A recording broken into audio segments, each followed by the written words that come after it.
And we're back to learning Photoshop in here, day 358. Let me show the path blur. We'll go to Filter, Blur Gallery.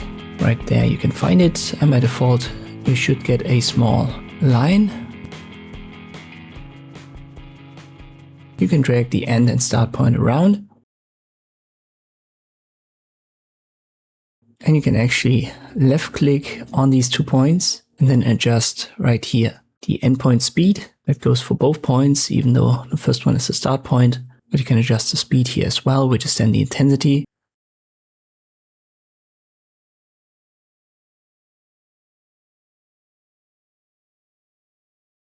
You can also edit the blur shape. So let me increase that a bit. I check the box and now I hover over this and I drag this center point a little bit around.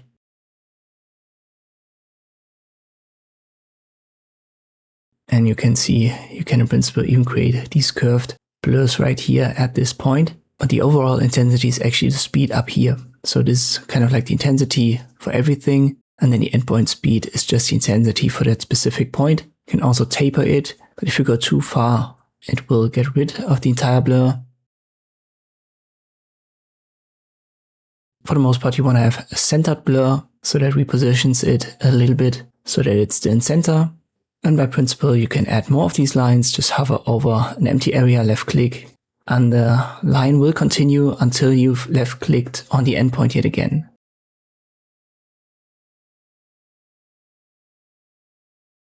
So right here, I have to left click once more, and then my cursor is free and the line has finished. And here again, you can mess around with points and adjust the endpoint speed.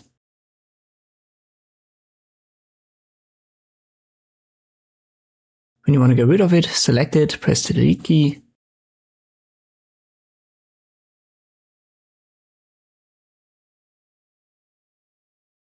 Let me start fresh here. In this case, I want to follow the movement of the runner a little bit. So maybe something like this. Increase the speed. And always confirm by clicking on OK. And this is how you can use the path blur in Photoshop. I hope this video was helpful. Thank you for watching and I'll see you next time.